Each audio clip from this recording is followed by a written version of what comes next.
The cold water had soaked through her thin dress hours ago. Clara Winters sat on the muddy hill and stared at what used to be her village. The flood had taken everything. Houses, shops, the small church where her mother was buried, all gone beneath the brown water that still rushed through the valley. Her hands were scraped and bleeding from climbing to safety. Her hair hung in wet tangles down her back. She had nothing left, not even shoes. The water had pulled them from her feet as she ran. Other survivors huddled nearby in small groups. Some cried, some just stared like Clara did. The rescue workers moved among them with blankets and bread. But Clara could not move. She kept seeing the moment when the wall of water crashed through the village. She kept hearing the screams. Her aunt and uncle had not made it out. Their cottage had been closest to the river.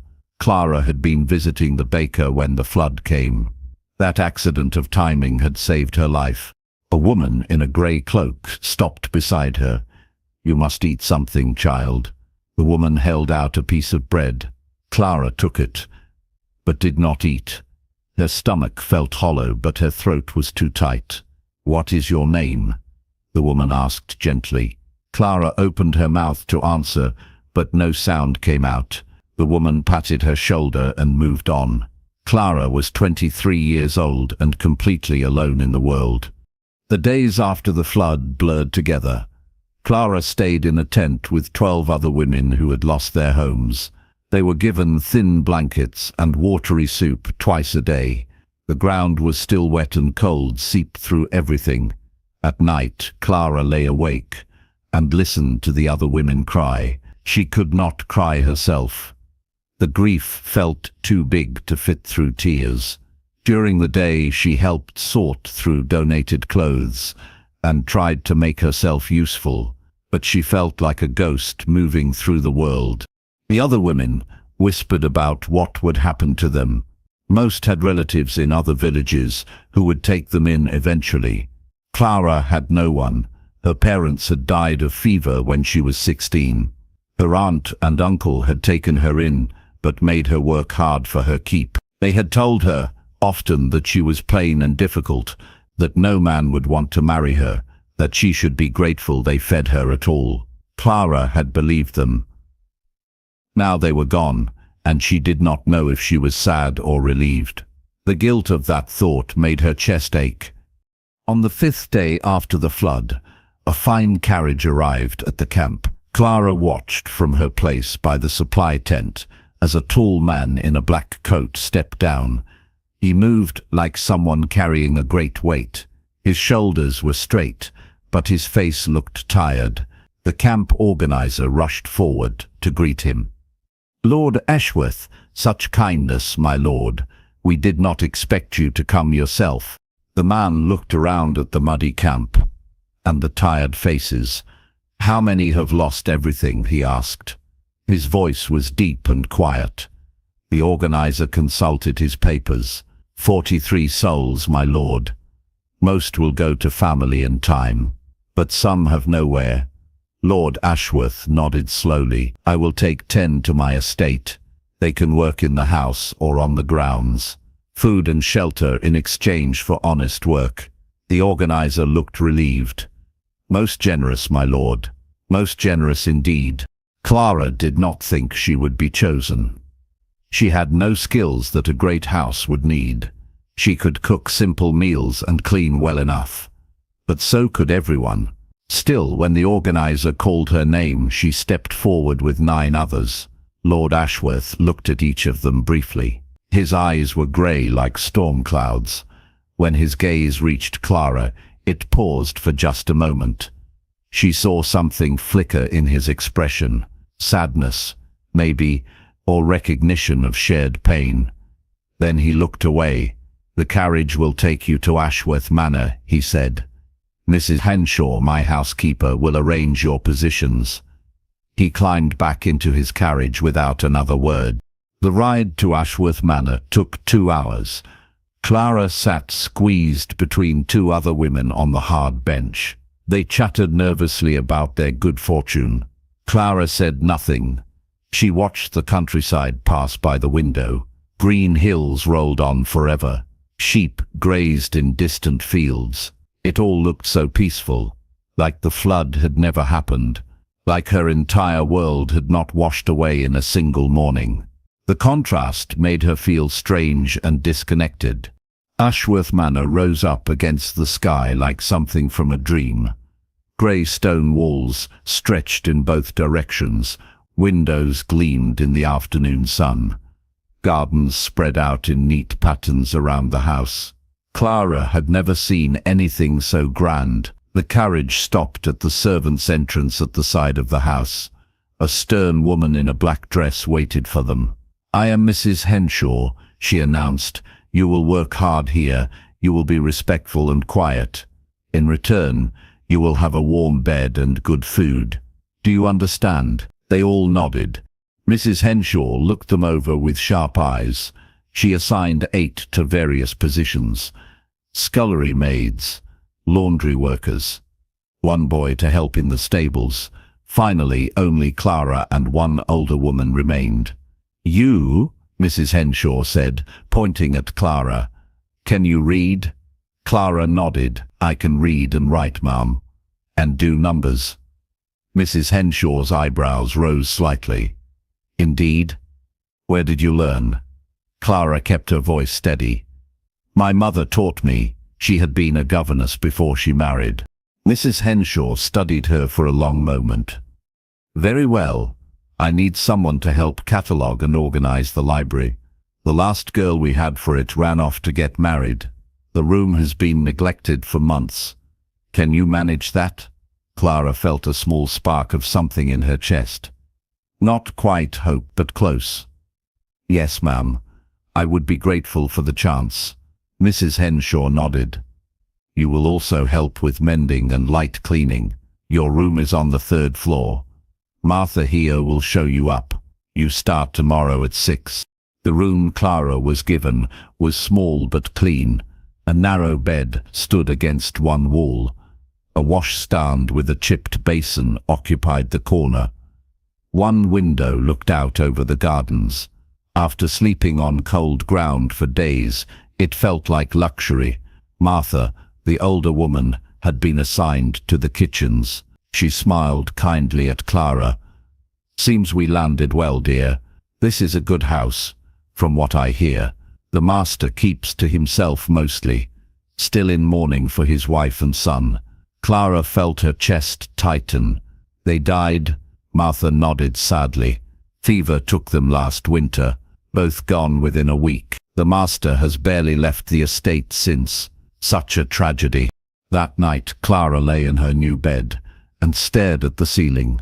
She thought about Lord Ashworth's sad eyes, about how he had looked at the flood survivors with understanding rather than pity.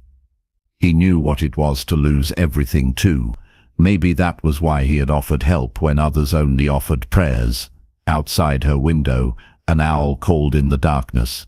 Clara closed her eyes and felt tears finally come. They slid down her temples into her hair. She cried silently for her aunt and uncle, for her village, for the life she had known, and for the grieving man in his grand house, who was just as alone as she was. The library at Ashworth Manor was beautiful and neglected in equal measure. Tall windows let in streams of dusty sunlight. Shelves lined every wall from floor to ceiling. Books were piled on tables and stacked on chairs.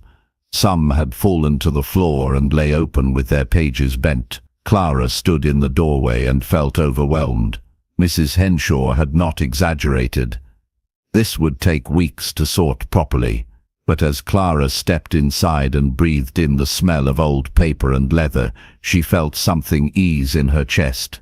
Here was a task she could understand. Here was order waiting to be restored. She started by simply picking up what had fallen. Gently she straightened bent pages and closed covers. She made stacks by size at first, just to clear floor space. The work was soothing. Each book she touched was a small piece of knowledge, saved, a story preserved. By midday, she had cleared one corner of the room. Her back ached, but her mind felt clearer than it had in days. She did not think about the flood while she worked. She thought only about where each book belonged. At noon, a young maid brought her bread, cheese, and tea on a tray. "Mrs. Henshaw says you are to eat here, so you do not lose time," the girl explained. Clara thanked her and ate quickly. The food was simple but filling, better than anything she had eaten in the camp. When she finished, she returned to work. She found a ledger on one of the tables. Someone had started cataloguing the collection years ago, but had given up after only 3 pages. Clara decided to continue where they had left off. She wrote in careful letters, recording each title and author. The afternoon passed in focused silence. Clara moved between shelves, searching for books that matched the categories already started in the ledger: literature, history, philosophy, natural science. She made new categories when needed: poetry, travel, agriculture. The collection was impressive. Whoever had built it had cared about knowledge and beauty both. Some books had elegant gold lettering on their spines. Others were plain but well made. Clara handled each one with respect. She did not hear the door open behind her. Did not know anyone had entered until a voice said, "I see you are making progress." Clara spun around, nearly dropping the book in her hands. Lord Ashworth stood just inside the room. He wore black again, as was proper for mourning. His dark hair was slightly disheveled, as though he had been running his hands through it. Up close, she could see he was younger than she had first thought. Perhaps 35. Handsome in a tired, drawn way. His grey eyes studied the organized corner she had created. Clara remembered to curtsy, nearly losing her balance in the process. "My lord, forgive me, I did not hear you enter." He waved away her apology with one hand. "You were focused on your task. That is good." He walked slowly along the shelves, his fingers trailing over the spines of books. "This was my wife's favorite room. She spent hours here reading. I have not been able to—" He stopped, his jaw tightening. "I have not entered this room since her death." Clara did not know what to say. Her heart ached for his obvious pain. "The collection is beautiful, my lord," she offered quietly. "Whoever gathered these books had excellent taste." A sad smile touched his lips. "She would have been pleased to hear you say so. Most of these were her choices." He pulled one book from a shelf, a volume of poetry. He opened it and stared at the pages without really seeing them. She had a remarkable mind. She loved learning for its own sake. The silence stretched between them. Clara felt she should say something comforting but could not find the words. Lord Ashworth closed the book and returned it to its place. "You lost family in the flood," he said. It was not quite a question. Clara nodded. "My aunt and uncle, my lord, they raised me after my parents died." He turned to look at her fully. "And now you find yourself alone in the world, starting again with nothing." There was understanding in his voice. Not pity. Understanding. "Yes, my lord," Clara said softly. He studied her face for a moment. "Mrs. Henshaw tells me you read and write well, that you have a careful hand and an organized mind." Clara felt her cheeks warm. "I do my best, my lord." He nodded. "I am glad you are here. This room needed someone who would care for it properly, someone who would understand what it meant to my wife." He moved toward the door, then paused. "If you need anything to help with the work, ask Mrs. Henshaw and Clara." She looked up, startled that he knew her name. "Thank you," he said quietly. Then he was gone. Clara stood very still for a long moment after he left. Her hands trembled slightly. Something about the encounter had shaken her. Maybe it was the way he had spoken about his wife with such raw grief, or the way he had looked at Clara like he actually saw her. Not just a servant, not just another survivor of tragedy, but a person who understood loss. She returned to her work, but her thoughts kept drifting back to his sad grey eyes. The days fell into a rhythm. Clara woke at dawn, and dressed in the plain grey dress all the house servants wore. She ate a quick breakfast in the servants' hall. Then she climbed the stairs to the library and worked until evening. The other servants were friendly but busy with their own tasks. Clara did not mind the solitude. The quiet library felt like a refuge, a place where grief and memories could exist without overwhelming her. She saw Lord Ashworth only occasionally. He would appear in the library doorway and watch her work for a few minutes without speaking. Sometimes he would comment on a book she was cataloguing. "Ah, her favorite novel," he might say, or "She laughed so hard at that one I thought she would wake the whole house." Clara learned to simply nod and listen. She understood he needed to share these small memories with someone, that he was keeping his wife alive in the only way he could. One afternoon, 3 weeks after her arrival, Clara was high on a ladder, reaching for a book on the top shelf, when her foot slipped. She grabbed for the shelf, but her fingers found only air. She braced for the fall, but strong hands caught her waist and steadied her. She gasped and looked down. Lord Ashworth stood directly behind the ladder, his hands firm on her sides. "Careful," he said. His voice sounded strained. Clara's heart hammered in her chest, not from the near fall, from the unexpected touch, from his closeness. "Thank you, my lord," she managed to say. He helped her down the ladder, his hands steady until her feet touched the floor. Then he stepped back quickly as though burned. Clara saw color rise in his cheeks. "You should not climb so high alone," he said, his tone more formal than before. "Ask one of the footmen to assist you." Clara nodded, unable to speak. Her waist still felt warm where his hands had been. He turned and left the room without another word. That night, Clara lay in bed and thought about the moment on the ladder, about the strength in his hands, the concern in his eyes. She told herself not to be foolish. He was an earl. She was a servant. Less than a servant. She was a refugee dependent on his charity. He had saved her from falling just as any decent person would have done. It meant nothing.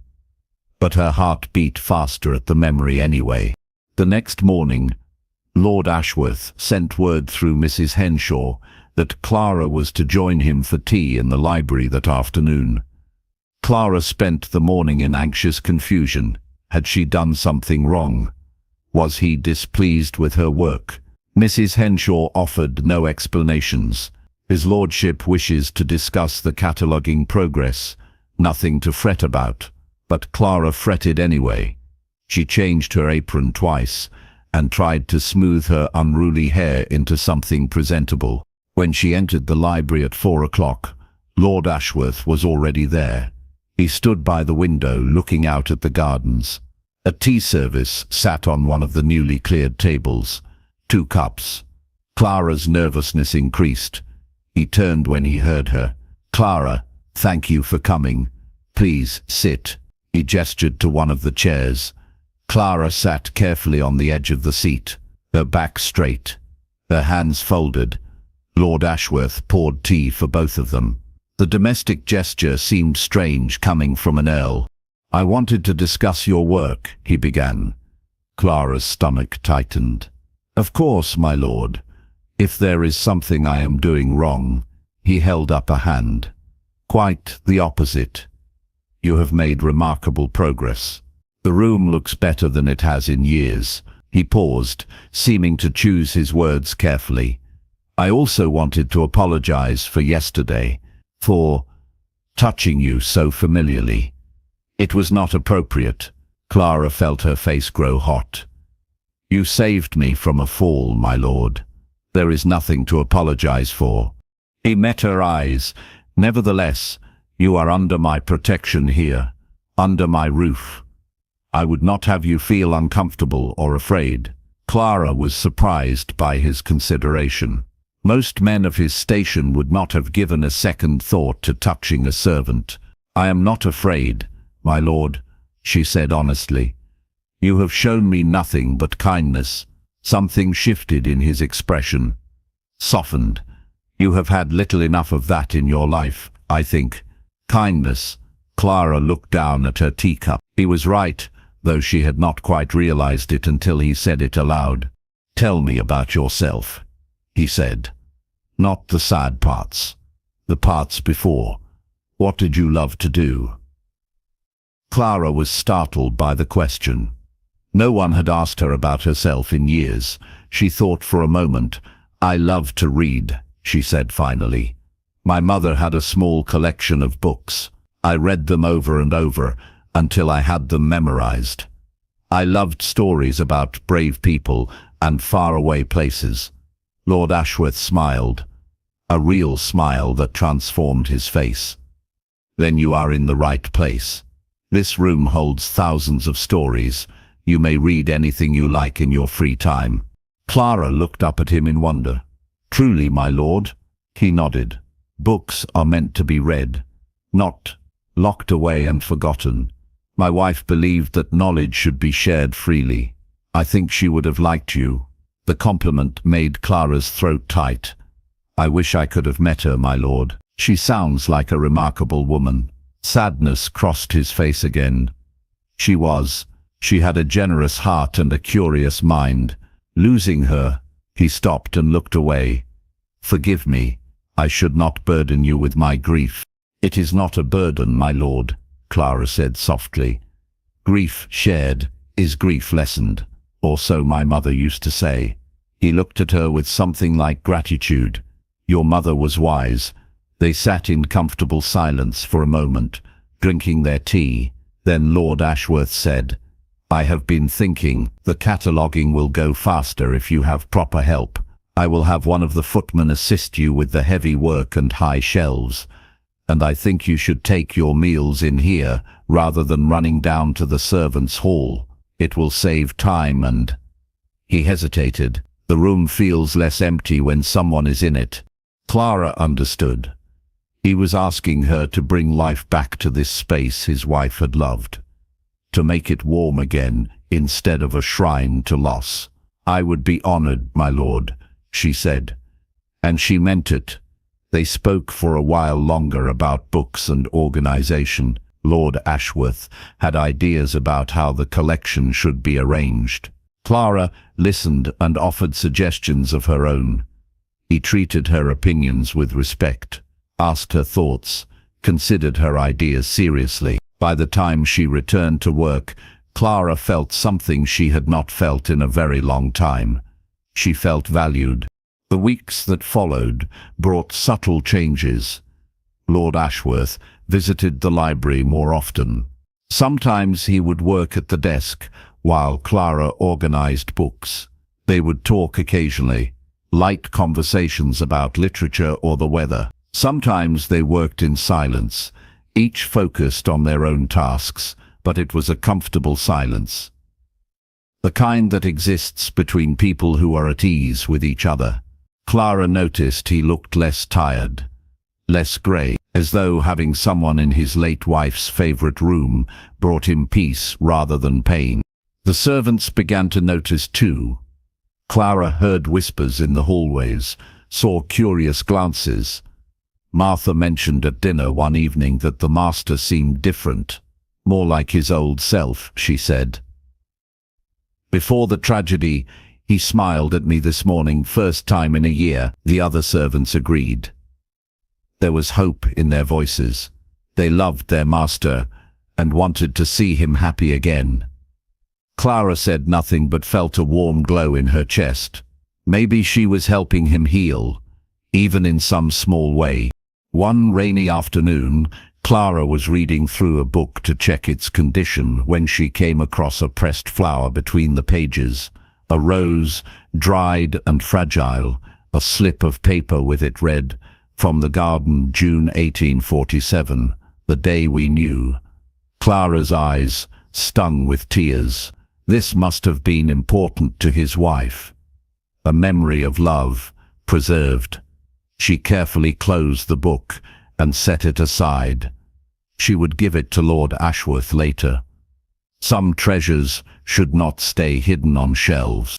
When Lord Ashworth arrived that evening, Clara handed him the book silently. He opened it and saw the flower. His hand shook slightly. "This was the day I asked her to marry me," he said, his voice rough. "She said yes in the rose garden. It was the happiest day of my life." He closed the book carefully and held it against his chest. "Thank you for finding this, for bringing it to me." Clara nodded, not trusting her voice. He looked at her with such open emotion that her breath caught. "You have given me back more than just an organized library, Clara. You have helped me remember the joy alongside the sorrow."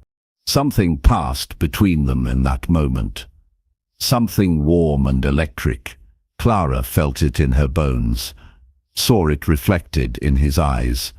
Then he looked away, clearing his throat. "Well, I should let you return to your work." But he did not move. Neither did Clara. They stood there in the fading light, surrounded by books and memories. Finally, Lord Ashworth stepped back. "Good night, Clara." His voice was soft, almost tender. "Good night, my lord," she whispered. After he left, Clara pressed her hand to her chest, where her heart was racing. She knew she was in dangerous territory. She was beginning to care for him far more than was wise or proper. The following week brought the first real signs of spring. Flowers bloomed in the gardens. Birds sang in the morning. The air grew warmer and sweeter. Clara found herself standing by the library windows more often, looking out at the beauty. Lord Ashworth caught her there one day. "Would you like to walk in the garden?" he asked. "You have been working so hard. You deserve some fresh air." Clara hesitated. "Is that proper, my lord?" A smile tugged at his lips. "I am an earl in mourning, isolated on my country estate. You are a young woman living under my roof. We are already quite improper by society's standards. A walk in the garden will hardly make it worse." So they walked. The garden paths were gravel-lined with hedges and flower beds. Spring roses were just beginning to open. Lord Ashworth showed her where his wife had planted different flowers, where their son had played. He spoke about them more easily now, with warmth instead of only grief. Clara listened and occasionally shared small memories of her own. Her mother teaching her to read, her father's laugh, small precious things she had almost forgotten. "Do you miss your village?" Lord Ashworth asked, as they paused by a fountain. Clara considered the question. "I miss what it was. The familiar streets, knowing everyone's names, but I do not miss my life there. My aunt and uncle were not kind. I was alone even when surrounded by people." She looked up at him. "Here, I feel less alone, even though I have lost everything." He held her gaze. "I understand that feeling. Loss can strip away the unnecessary and leave only what truly matters." "And what truly matters, my lord?" Clara asked softly. He seemed to struggle with his answer. "Connection. Purpose, feeling that your life has meaning to someone." His voice dropped lower. "You have given me that again, Clara. I do not know if you realize it, but you have." Clara's heart swelled. "You have given me the same, my lord.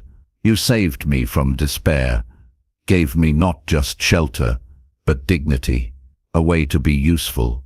You saw me when others only saw another burden." They stood close together by the fountain. So close Clara could see the gold flecks in his grey eyes, could feel the warmth radiating from him. He reached out slowly, giving her time to step back if she wished. When she did not move, he touched her cheek with gentle fingers. You are not a burden, Clara Winters.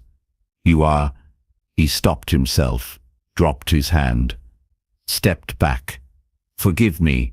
That was too familiar." Clara felt cold where his warmth had been. "No," she said before she could stop herself. "It was not." He stared at her. "Clara, I am your employer. You depend on me for food and shelter. I cannot. I should not." But his eyes said something different than his words. "I do not feel dependent, my lord," Clara said, her voice stronger now. "I feel grateful and safe, and something more that I should not say." His breath caught. "What more?" he asked hoarsely. Clara knew she was risking everything, her position, her security. But she also knew she could not lie. Not to him. Not about this. "I feel seen," she whispered. "I feel valued. I feel cared for." She took a shaky breath. "And I care for you in return, more than is wise, more than is proper. But I cannot help it." Lord Ashworth closed his eyes as though in pain. "I am still in mourning. I still love my wife. I will always love her." Clara nodded, her eyes filling with tears. "I know, my lord. I do not ask you to forget her. I would never ask that." He opened his eyes and looked at her with such longing, it made her ache. "But I find myself thinking of you constantly, looking for excuses to be near you. You make me feel alive again, Clara, and I am terrified of what that means." Before Clara could respond, voices echoed from the house. Lord Ashworth stepped back quickly, putting proper distance between them. A footman appeared on the path. "My lord, you have visitors. Lady Margaret and her daughters have arrived unexpectedly." Lord Ashworth's jaw tightened. "Thank you. Tell them I will be there shortly." The footman bowed and left. Lord Ashworth turned to Clara. "I am sorry. We will speak more later." But his expression had closed off. The walls were back up. Clara curtsied. "Of course, my lord." She walked back to the house alone, her heart racing and her mind in turmoil. Lady Margaret was Lord Ashworth's late wife's sister. Clara learned this from Martha that evening. "She has been pushing him to remarry," Martha whispered over dinner. "Brought her 2 daughters around several times now, both pretty and well-bred. She thinks the mourning period has gone on long enough." Clara felt sick. Of course, an earl could not remain alone forever. He needed an heir, a proper wife from his own class, not a servant girl from a destroyed village who had nothing to offer but a grateful heart. For 2 days, Lady Margaret and her daughters stayed at the manor. Clara saw them from the windows. Elegant women in expensive dresses. They laughed prettily and walked with Lord Ashworth in the gardens. Clara threw herself into her work and tried not to think about what was happening. But at night, alone in her small room, she let herself cry. She had been foolish, so foolish. She had let herself imagine something that could never be. On the 3rd day, Lord Ashworth appeared in the library. He looked exhausted. "Clara, I need to speak with you." She set down her work and waited, her heart heavy. He ran his hand through his hair. "Lady Margaret is insisting I consider remarrying. She has expectations, plans." He laughed bitterly. "She has picked out which of her daughters would be the better match, as though I am shopping for a new horse." Clara said nothing. What could she say? "I am expected to choose duty over—" He stopped, looked at her with anguished eyes. "Over what I truly want." "What do you truly want, my lord?" Clara asked, though she was afraid of the answer. He crossed the room in 3 long strides, stood before her. "You," he said raggedly. "I want you. I want to hear your voice every day. I want to share my thoughts with you. I want to walk in the gardens and sit by the fire and grow old, knowing you are near, but I cannot have you. Society would never accept it. My family would be scandalized. You would be ruined. Clara reached up and touched his face, her hand trembling. I am already ruined, my lord. The flood took everything I was, everything I could have been. All I have left is this moment, this truth between us. I love you. I love your kindness and your broken heart. I love how you still grieve your wife with such devotion. I love your respect for knowledge and your care for those less fortunate. I love you completely, and if that ruins me further, so be it. He caught her hand and pressed his lips to her palm. I love you too. God help me, I do. You brought light back into my darkness. You made me remember how to feel something other than pain. When I am with you, I can breathe again. He pulled her close, wrapping his arms around her. Clara melted into his embrace. They stood together in the quiet library, holding each other like drowning people who had finally found solid ground. What do we do now? Clara whispered against his chest. She could hear his heart beating fast and hard. I do not know, he admitted. But I know I cannot give you up. I will not choose duty over love. Not again. Not when I have been given a second chance at happiness. He pulled back enough to look into her face. Clara Winters, you have no family, no fortune, no position in society. You have nothing the world values. He smiled. And yet you are everything I need, everything I want. Will you do me the great honor of becoming my wife? Clara could not speak, could not breathe. Tears poured down her face. You cannot mean that. The scandal, he pressed his finger gently to her lips, will pass. Let them talk. Let them disapprove.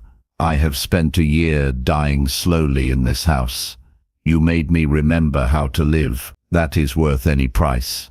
He got down on one knee before her, still holding her hand. Say yes, Clara. Say you will marry me and spend your life helping me become the man I should be, the man you make me want to be. Yes, Clara sobbed. Yes. Of course yes. I love you so much. He stood and lifted her off her feet, spinning her around. Then he set her down and kissed her. His lips were soft and warm and tasted of tea and hope. Clara kissed him back with all the love and joy that had been building in her heart. When they finally pulled apart, both were smiling through tears. The library, Lord Ashworth said with a wondering laugh. We declared our love in the library. My late wife would have approved, I think. She always believed this was a room for miracles. But the happiness was short-lived. That evening, Lady Margaret confronted Lord Ashworth in his study. Her voice carried into the hallway where Clara happened to be passing.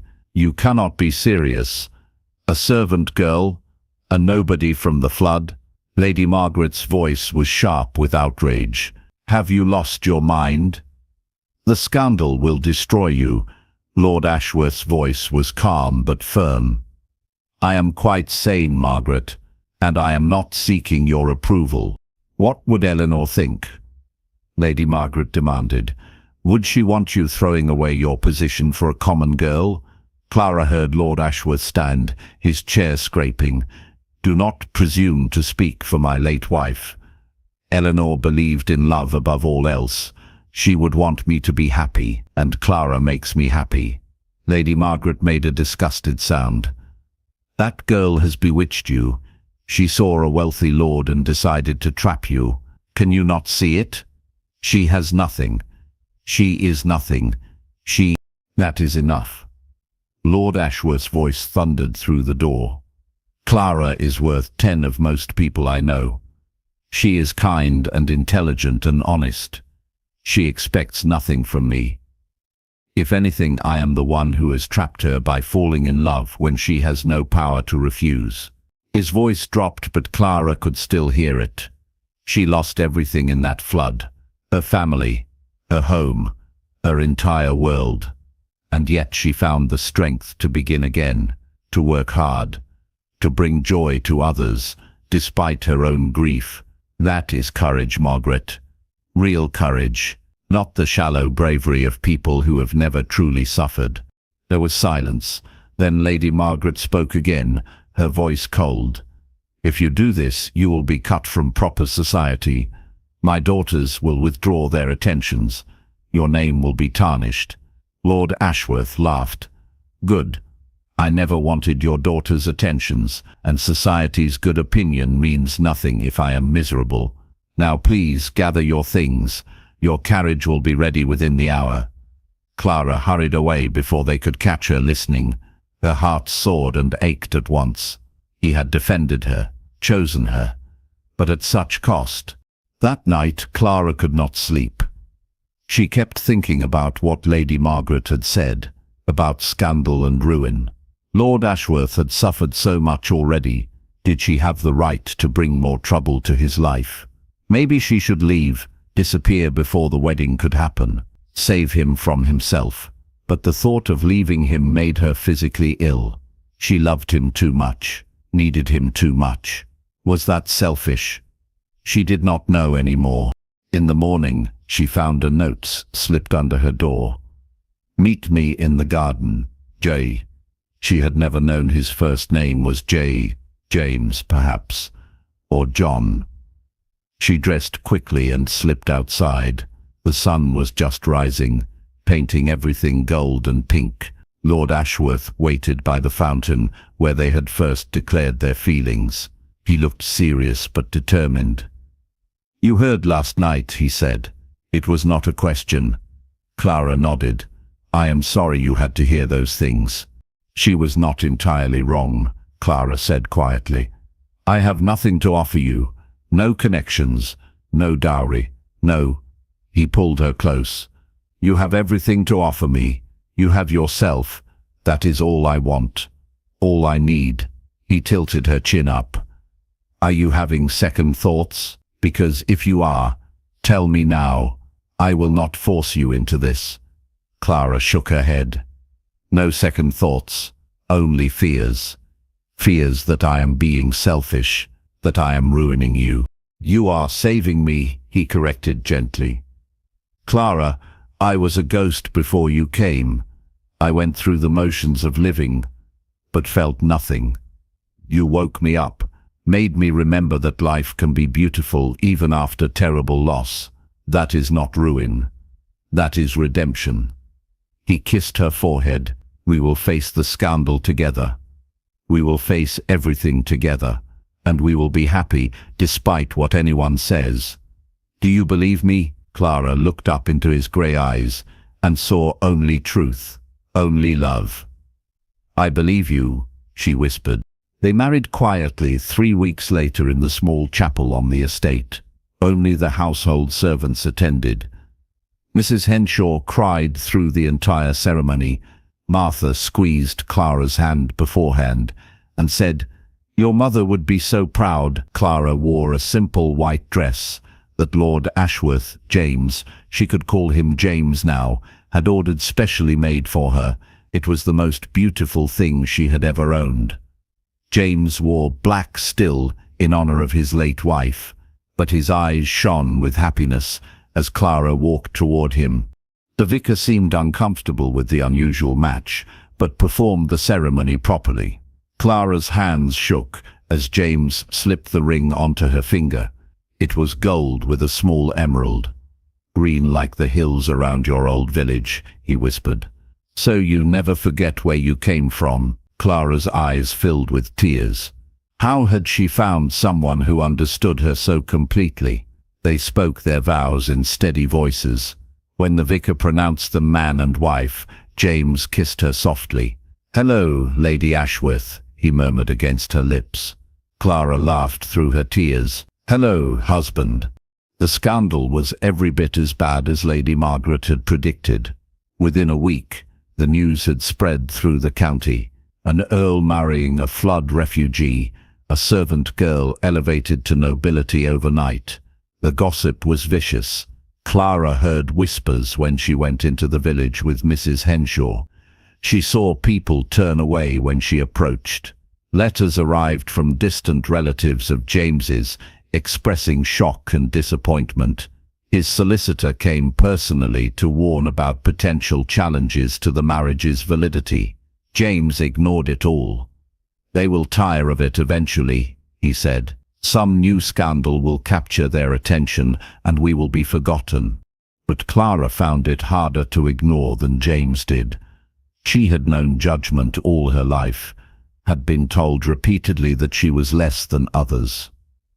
The scandal brought all those old wounds back to the surface. She began to doubt again, to wonder if she truly belonged in this new life. James found her crying in the library one afternoon. "What has happened?" he asked urgently, kneeling beside her chair. Clara shook her head. "Nothing. Everything. I heard 2 women in the village talking. They said such cruel things. Said I was a fortune hunter. Said you married me out of pity or baser reasons. Said I had trapped you." James's face hardened. "Who said this?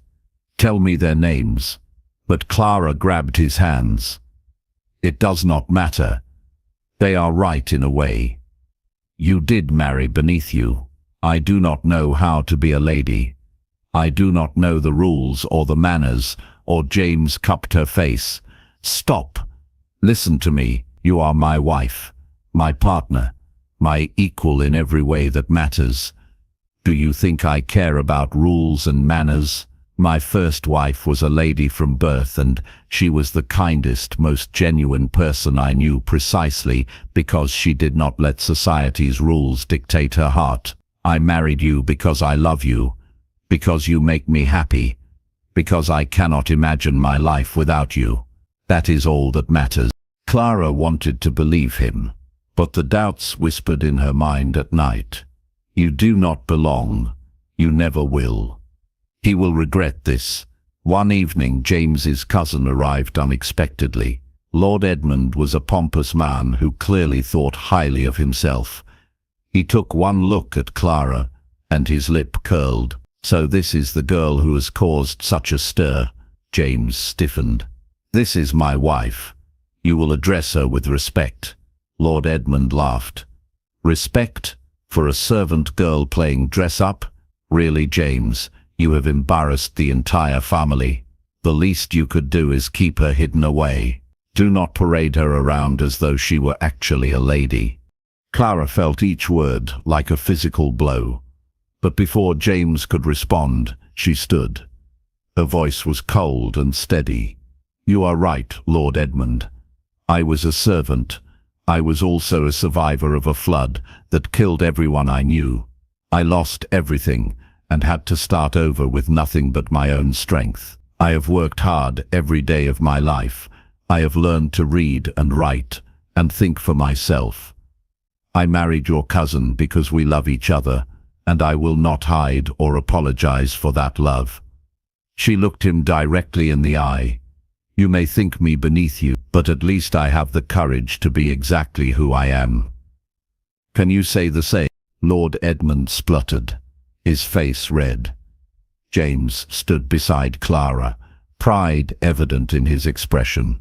"I think you should leave now, Edmund, and do not return until you can treat my wife with the courtesy she deserves." Lord Edmund left in a fury. After he was gone, James pulled Clara into his arms.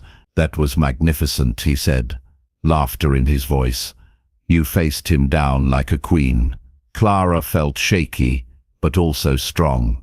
"I am tired of apologizing for existing, for being happy, for loving you." James kissed her deeply. "Then do not apologize ever again. We will build our own happiness and let the rest of the world think what they will." That moment marked a change in Clara. She stopped trying to fit into a world that did not want her. Instead, she and James created their own world. They spent their days together, reading in the library and walking in the gardens. They hosted no grand parties, but invited the estate workers to small dinners. Clara got to know all the servants by name. She helped in the kitchen sometimes, much to the cook's surprise and delight. She read to the children of the estate workers on Sunday afternoons. Slowly, the people of the estate came to love her, to see her as a real person rather than a scandal. James began to smile more, to laugh freely. The grief that had shadowed him began to lift. He still honored his late wife's memory. They would visit her grave together and place flowers. James would tell Clara stories about Eleanor, and Clara would listen without jealousy. She understood that love does not diminish love, that honoring the past does not mean forgetting to live in the present. Eleanor would have liked you, James said one day as they stood by the grave. She always said love is not a finite resource, that the heart expands to hold all the love we allow in. I believe she is happy for us, wherever she is. Spring turned to summer. The gardens bloomed in brilliant colors. Clara learned to ride a horse, though she was never very good at it. James found it endearing when she shrieked and clutched the reins too tightly. They rode slowly through the countryside together, exploring the lands. Clara saw beauty everywhere, in the rolling hills, in the sheep dotting the pastures, in the small villages they passed. She thought of her own village sometimes, of what had been lost, but she also saw what had been found. A new life, a new love, a second chance at happiness. One afternoon, they returned from a ride to find the vicar waiting. He looked uncomfortable. "My lord, my lady, I am sorry to come unannounced, but there is a situation." James tensed. "What situation?" The vicar cleared his throat. "Lady Margaret has filed a complaint with the bishop. She claims the marriage is invalid due to improper circumstances. She is demanding an investigation." Clara felt the blood drain from her face. James exploded. "This is outrageous. The marriage is entirely legal. Clara and I are both of age and entered into it willingly." "What grounds?" "She claims coercion, my lord," the vicar said miserably. "She says Miss Winters, forgive me, Lady Ashworth, was dependent on your charity and could not truly give free consent." James paced like a caged animal. "That is absurd. Clara, tell him, were you coerced?" Clara found her voice, though it shook. "No, never. I love my husband. I married him freely and gladly." The vicar nodded. "I believe you, my lady, but the bishop must investigate. It is required. I am sorry." After the vicar left, Clara and James sat together in the library. The room that had brought them together now felt like a sanctuary under siege. "This is my fault," Clara said. "If I had refused you, if I had left when I had the chance." James grabbed her shoulders. "Do not say that. Do not even think it. We have done nothing wrong. We fell in love. We married. That is all." But Clara could see the worry in his eyes. "What happens if the bishop rules against us?" she asked. James's jaw set. "Then we will fight it. We will take it to every court in England if we must. I will not lose you, Clara. I will not." The investigation took weeks. The bishop sent representatives to interview them separately, to question the servants, to examine every detail of their courtship and marriage. It was humiliating and frightening. Clara had to recount her entire history, her parents' deaths, her aunt and uncle's treatment, the flood, her arrival at Ashworth Manor. Each telling felt like reopening old wounds. James endured his own interrogations with barely controlled rage, but he remained calm for Clara's sake. "We will get through this," he promised every night. Together, the servants rallied around them. Mrs. Henshaw gave a fierce testimony about Clara's character and work ethic. Martha told them about Clara's kindness and gentle nature. Even the stable boy spoke up about how Lady Ashworth always remembered to bring apples for the horses. The outpouring of support gave Clara strength. These people saw her, valued her, believed in her. That mattered more than any title or society's approval. Finally, after 6 agonizing weeks, the bishop's ruling arrived. James opened the letter with shaking hands.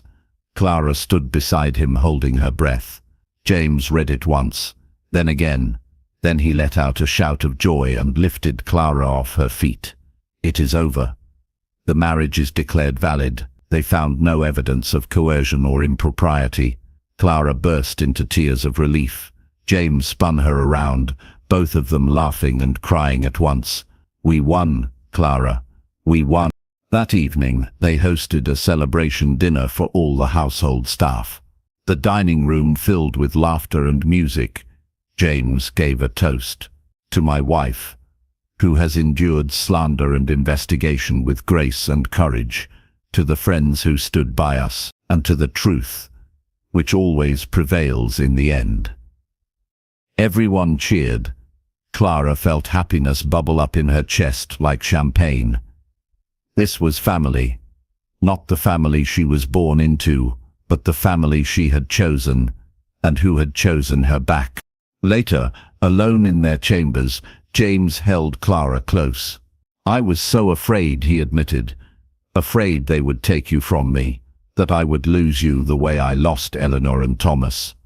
Clara kissed him softly. "You will never lose me. I promise. We have fought too hard for this love to ever let it go." James smiled against her lips. "Have I told you today that I love you?" Clara pretended to think. "Perhaps, but I would not mind hearing it again." He laughed and pulled her closer. "I love you, Clara Ashworth. My brave, beautiful, extraordinary wife. I will love you every day for the rest of our lives." Autumn came to Ashworth Manor in a blaze of gold and red. Clara walked through the gardens and marveled at how much had changed in 1 year. Last autumn, she had been living with her aunt and uncle, believing herself worthless, believing she would never be loved. Then the flood had come and destroyed everything. But from that destruction had come new life, new hope, a new beginning. She never could have imagined. She was no longer the broken girl who had sat on a muddy hill watching her world wash away. She was Lady Clara Ashworth, wife, friend, a woman who had found her place in the world through the most unexpected path. She had learned that tragedy can lead to transformation, that loss can make room for love, that sometimes you have to let go of everything you were to become who you were meant to be. James found her by the rose bushes, the same roses where he had proposed to his first wife so many years ago. He wrapped his arms around her from behind and rested his chin on her shoulder. "What are you thinking about?" he asked. Clara leaned back against him. "About how strange life is, how one terrible day led to this beautiful one, how losing everything helped me find what truly matters." "And what truly matters?" James asked, though he knew the answer. Clara turned in his arms to face him. "Love, courage, being seen for who you really are, having someone believe in you even when you cannot believe in yourself." She touched his face tenderly. "You gave me all of that. You saw me when I was invisible. You believed in me when I was broken. You loved me when I thought I was unlovable. You saved me, James." He shook his head. "We saved each other. I was drowning in grief. You pulled me back to shore. You reminded me that life can be good again, that loving again does not mean betraying what came before. You gave me permission to be happy." He kissed her forehead. "So thank you, my love. Thank you for surviving, for coming to my door that day, for organizing my library and stealing my heart in the process." Clara laughed. "I never meant to steal anything." James grinned. "The best thieves never do." They walked back to the house, hand in hand.